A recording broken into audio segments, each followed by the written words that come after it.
اعوذ باللہ من الشیطان الرجیم بسم اللہ الرحمن الرحیم اللہم صلی علی محمد وعلی آل محمد کما صلیت علی ابراہیم وعلی آل ابراہیم انک حمید مجید اللہم بارک علی محمد وعلی آل محمد کما بارکت علی ابراہیم وعلی آل ابراہیم انک حمید مجید۔ آج کے درس کا عنوان ہے نماز باجماعت کی اہمیت اور برکات۔ قرآن مجید نے اللہ تعالیٰ کی جن صفات کا تعارف کروایا ہے سورہ فاتحہ میں، سب سے پہلی صفت رب ہے۔ فرمایا الحمدللہ رب العالمین، تمام تر تعریف اس رب کے لیے ہے جو رب العالمین، اس ہستی کے لیے سزاوار ہے جو رب العالمین ہے۔ رب کا مطلب کیا ہے؟ رب کا مطلب یہ ہے ابلاغ الشیء الی کمالہ شیئا فشیئا، کہ کسی چیز کو اس کے انتہائی مقصود تک پہنچانا، آہستہ آہستہ درجہ بدرجہ اس رب کہتے ہیں۔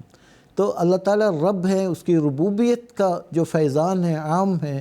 دنیا کی کوئی چیز ایسی نہیں جس میں اللہ تعالیٰ کی جو اللہ تعالیٰ کی چشم ربوبیت سے کوئی چیز فائدہ نہ اٹھا رہی ہو۔ یعنی دنیا کی ہر چیز اللہ تعالیٰ کی فیض ربوبیت سے فائدہ اٹھا رہی ہے۔ دوسری طرف انسان عبد ہے، یعنی عبودیت ہے۔ تو عبودیت اور ربوبیت کا ایک اہم رشتہ ہے۔ حضرت اقدس مسیح علیہ السلام فرماتے ہیں عبودیت اور ربوبیت کا ایک خاص رشتہ ہے، اس رشتے کو قائم رکھنے کے لیے نماز ضروری ہے۔ نماز کے بغیر انسان اپنے خالق و مالک اور رب کے ساتھ تعلق پیدا نہیں کر سکتا۔ تو حضرت صلی اللہ علیہ وسلم نے اپنے بہت سارے ارشادات میں اس بات کی تاکید فرمائی ہے کہ نماز اس قدر ضروری ہے، نماز کے بغیر دین ہے ہی نہیں، عبادت کے بغیر کوئی دین ہے ہی نہیں۔ تو دراصل انسانی مذہب کا خلاصہ یہ مذہب کا مطلب بھی یہی ہے کہ اللہ تعالیٰ کے ساتھ تعلق قائم کرنے کے لیے جو راستہ انسان اختیار کرتا ہے اس کو مذہب کہا جاتا ہے۔ تو مذہب اسلام اپنے خدا تعالیٰ کی بہت ساری صفات کا تعارف انسان کے سامنے رکھتا ہے۔ اس میں ایک اہم ترین سب سے پہلی صفت رب ہے۔ تو ربوبیت کے ساتھ ربوبیت کے ساتھ ایک خاص تعلق قائم کرنے کے لیے اللہ تعالیٰ نے نماز قائم فرمائی ہے۔ تو نماز ایک تو یہ ہے کہ حضور نے فرمایا ہے، حضور صلی اللہ علیہ وسلم نے فرمایا الصلاۃ عماد الدین، نماز دین کا ستون ہے۔ نماز ستون کے بغیر کوئی عمارت کھڑی نہیں ہو سکتی، تو نماز کے بغیر کوئی دین کھڑا نہیں ہو سکتا۔ تو نماز دین کا ستون ہے، بنیاد ہے، اس کے بغیر کوئی دین نہیں۔ پھر فرمایا کہ الصلاۃ معراج المومنین، نماز مومنوں کا معراج ہے۔ معراج کا مطلب کیا ہے؟ ترقی کا زینہ ہے، ترقی کا ذریعہ ہے۔ تو مومن اگر کوئی ترقی کرنا چاہتا ہے، درجہ بدرجہ اللہ تعالیٰ کے دربار تک رسائی حاصل کرنا چاہتا ہے، خدا تعالیٰ کا قرب حاصل کرنا چاہتا ہے، اس کے لیے لازمی ہے کہ حضرت صلی اللہ علیہ وسلم کے بتائے ہوئے طریق کے مطابق آپ کے اسوہ حسنہ کو اپناتے ہوئے نماز کو قائم کرے۔ پھر اس سے بھی آگے ایک اور درجہ فرمایا الصلاۃ مناجات رب العالمین، کہ نماز اللہ تعالیٰ کے ساتھ مناجات ہے، گفت و شنید ہے۔ چونکہ جب سے پہلے ہم سورہ فاتحہ میں ہم دیکھیں نا، ابتدائی طور پر 4 صفات کا ذکر کیا ہے، ان 4 صفات پر غور کرنے کے بعد کہ اللہ تعالیٰ کا وجود ہمارے سامنے آ جاتا ہے، تب انسان جو نمازی ہے بے اختیار یہ مخاطب کرتے ہیں اللہ تعالیٰ کو، ایاک نعبد و ایاک نستعین، اے اللہ ہم تیری ہی عبادت کرتے ہیں، اب تجھ سے ہی مدد مانگتے ہیں۔ جہاں جہاں نماز کا حکم قرآن کریم میں وارد ہوا ہے، وہاں ہر جگہ اقامت صلاۃ کا لفظ آیا ہے، اقیم الصلاۃ، اقیم الصلاۃ وغیرہ کے الفاظ آئے ہیں، سلو کا لفظ نہیں آیا، نماز پڑھو۔ نماز کو قائم کرنے کا حکم دیا گیا ہے۔ اس کا مطلب یہ ہے نماز ایک ایسی چیز ہے بار بار گر جاتی ہے، انسان کی توجہ ہٹ جاتی ہے، تو نماز کا وہ فوائد حاصل نہیں ہوتے جو نماز میں اللہ تعالی نے رکھے ہیں۔ تو اس لیے فرمایا کہ نماز کو قائم کر لیا کرو، بار بار گر پڑتی ہے اس کو کھڑی کر لیا کرو۔ تو یہ نماز کو قائم کرنے کا حکم دیا گیا ہے اجتماعی طور پر، تو اسی لیے باجماعت کی نماز کا اہتمام کیا گیا ہے۔ تو جہاں تک فرض نمازوں کا تعلق ہے وہ مساجد میں پڑھنے کا حکم دیا گیا ہے، باجماعت نماز پڑھنے کا حکم دیا گیا ہے، اور باجماعت نماز کو انفرادی نماز سے بہت زیادہ افضل اور اہم قرار دیا گیا ہے، چونکہ باجماعت نماز کے بہت سارے فوائد ہیں۔ ان میں سے ایک تو یہ ہے کہ نیکی کے کاموں میں انسان ایک دوسرے سے سبقت لینے کی کوشش کرتا ہے، اور ایک دوسرے کو دیکھ کر ان کے اندر بھی ایمانی حرارت پیدا ہوتی ہے، جوش پیدا ہوتا ہے، نیکیوں میں آگے بڑھنے کا ایک رجحان پیدا ہو جاتا ہے۔ اس کے علاوہ نماز باجماعت میں لوگ ایک دوسرے کے ساتھ ملتے ہیں، محبت بڑھتی ہے اور غم خاری کا موقع ملتا ہے۔ مثلا ایک شخص باجماعت نماز میں باقاعدہ آنے والا ہے، چند دن سے وہ غائب ہے، تو ہم ان کی خبرگیری کے لیے جاتے ہیں، ان کی مدد کرتے ہیں، کہیں بیمار ہو تو ان کی عیادت کرتے ہیں۔ بے شمار فوائد اللہ تعالی نے نماز باجماعت میں رکھا ہے، اور حضرت صلی اللہ علیہ وسلم کے اس قدر ارشادات، اس قدر تاکیدی حکم ہے نماز کے متعلق۔ ایک تو یہ کہ اللہ تعالیٰ فرماتا ہے قرآن مجید، اللہ تعالیٰ فرماتا ہے اتل ما اوحی الیک من الکتاب واقم الصلاۃ ان الصلاۃ تنہی عن الفحشاء والمنکر ولذکر اللہ اکبر واللہ یعلم ما تصنعون، سورۃ العنکبوت۔ فرمایا کہ تو اس کتاب میں سے جو تیری طرف وحی کیا جاتا ہے پڑھ کر سنا، اور نماز کو قائم کر، اور یقینی نماز بے حیائی اور ناپسندیدہ بات سے روکتی ہے۔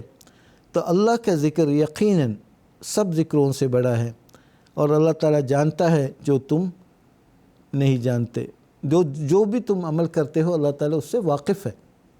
تو اس میں نماز کے تعلق سے اللہ تعالیٰ نے فرمایا ان الصلاۃ تنہی عن الفحشاء والمنکر، نماز کو قائم کرو۔ اس کے نتیجے میں کیا ہے؟ معاشرہ بدیوں سے پاک ہو جاتا ہے، منکرات سے انسان محفوظ رہتا ہے، اور اللہ تعالیٰ کے ذکر کا موقع ملتا ہے، کیونکہ نماز کے اہم ترین بنیادی چیز اللہ تعالیٰ کا ذکر ہی ہے۔ پھر فرمایا اننی انا اللہ لا الہ الا انا فاعبدنی واقم الصلاۃ لذکری، کہ میں ہی اللہ ہوں، میرے سوا کوئی معبود نہیں، فاعبدنی، میری عبادت، بس میری عبادت کیا کر، واقم الصلاۃ لذکری، اور نماز کو قائم کر میرے ذکر کی خاطر۔ پھر فرمایا ان الصلاۃ کانت علی المؤمنین کتابا موقوتا، یقیناً نماز کو ایک وقت مقررہ کے ساتھ فرض کی گئی ہے، نماز فرض کی گئی ہے، تو یہ وقت مقررہ پر ادا کرنے والے فریضے میں سے ایک فریضہ ہے، تو اس لیے باجماعت نماز پڑھنا بہت ضروری ہے۔ ایک تو یہ کہ پھر حضرت صلی اللہ علیہ وسلم نے فرمایا ان اول ما یحاسب العبد یوم القیامہ الصلاۃ، تو سب سے پہلے جس چیز کا محاسبہ ہوگا قیامت کے دن وہ نماز کے بارے میں ہوگا۔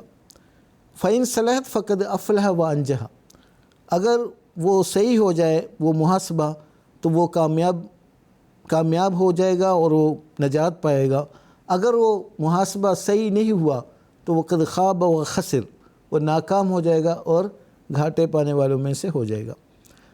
پھر اسی طرح عن جابر رضی اللہ عنہ ما مثل الصلوات الخمس کمثل نہر جار غمد علی باب احدکم، کہ پانچوں نماز کی مثال فرمایا کہ اس نہر سے مشابہ ہے جو گھر کے سامنے سے گزر رہی ہو، اور انسان اس میں 5 مرتبہ نہا لے، کیا انسان کے جسم میں کوئی میل رہ سکتی ہے؟ صحابہ نے عرض کیا نہیں، بالکل نہیں۔ تو حضور نے فرمایا مثل الصلوات الخمس، اسی طرح ہی ہے، پانچوں نماز کی مثال اسی طرح انسان جس طرح اپنے گھر کے سامنے جو نہر بہہ رہی ہو اس میں انسان نہاتا ہے تو اب پاک و صاف ہو جاتا ہے، بالکل ویسے ہی انسان جو پانچوں ٹائم نماز پڑھنے والا ہے باقاعدگی کے ساتھ، اس کے تمام شرائط کے ساتھ ملحوظ رکھتے ہوئے جب وہ نماز پڑھتا ہے تو اس کے جسم پر کوئی میل یعنی کوئی گناہ باقی نہیں رہتا، اللہ تعالیٰ تمام گناہوں کو بخش دیتا ہے۔ عن عبداللہ بن مسعود رضی اللہ عنہ قال سألت النبی صلی اللہ علیہ وسلم ای العمل احب الی اللہ، ابن مسعود رضی اللہ تعالیٰ عنہ سے روایت ہے، انہوں نے حضرت صلی اللہ علیہ وسلم سے پوچھا کہ کون سا عمل اللہ تعالیٰ کو زیادہ محبوب ہے؟ تو حضور نے فرمایا الصلاۃ علی وقتہا، نماز اپنے وقت پر ادا کرنا اللہ تعالیٰ کے لیے سب سے محبوب ترین عمل ہے۔ حضور صلی اللہ علیہ وسلم نے سب سے محبوب ترین عمل نماز کو قرار دیا ہے تو نماز باجماعت کی اہمیت کے بارے میں حضور صلی اللہ علیہ وسلم مزید فرماتے ہیں، عن ابن عمر رضی اللہ عنہ ان رسول اللہ صلی اللہ علیہ وسلم قال صلاة الجماع افضل من صلاة الفذ ب27 درجہ۔ باجماعت نماز کی جو اہمیت اور افضلیت جو ہے اس بات سے اندازہ لگایا جا سکتا ہے۔ حضور فرماتے ہیں باجماعت نماز انفرادی نماز سے 27 گنا زیادہ درجہ زیادہ رکھتی ہے۔ اب میں آخر پر حضرت اقدس مسیح موعود علیہ الصلوۃ والسلام کے مختصر اقتباسات پیش کرتا ہوں۔ حضور فرماتے ہیں نماز کیا چیز ہے؟ نماز اصل میں رب العزت سے دعا ہے جس کے بغیر انسان زندہ نہیں رہ سکتا اور نہ عافیت اور خوشی کا سامان مل سکتا ہے۔ ہمارا تجربہ ہے کہ خدا تعالیٰ کے قریب لے جانے والی کوئی چیز نماز سے زیادہ تر نہیں۔ فرمایا نمازوں کو باقاعدہ التزام سے پڑھو۔ کبھی لوگ صرف ایک ہی وقت کی نماز پڑھ لیتے ہیں، نمازیں معاف نہیں ہوتی، پیغمبروں کو بھی معاف نہیں ہوئی۔ ایک حدیث میں آیا ہے کہ رسول اللہ صلی اللہ علیہ وسلم کے پاس ایک نئی جماعت آئی، انہوں نے نماز کی معافی چاہی۔ آپ نے فرمایا کہ جس مذہب میں عمل نہیں وہ مذہب کچھ نہیں۔ ملفوظات جلد اول صفحہ 172۔ پھر حضور فرماتے ہیں میں پھر تمہیں بتلاتا ہوں کہ اگر خدا تعالیٰ سے سچا تعلق، حقیقی ارتباط قائم کرنا چاہتے ہو تو نماز پر کاربند ہو جاؤ، اور ایسے کاربند بنو کہ تمہارا جسم نہ تمہاری زبان بلکہ تمہاری روح کے ارادے سب کے سب ہمتاً نماز ہو جائیں۔ ملفوظات جلد اول صفحہ 108۔ وآخر دعوانا ان الحمد للہ رب العالمین۔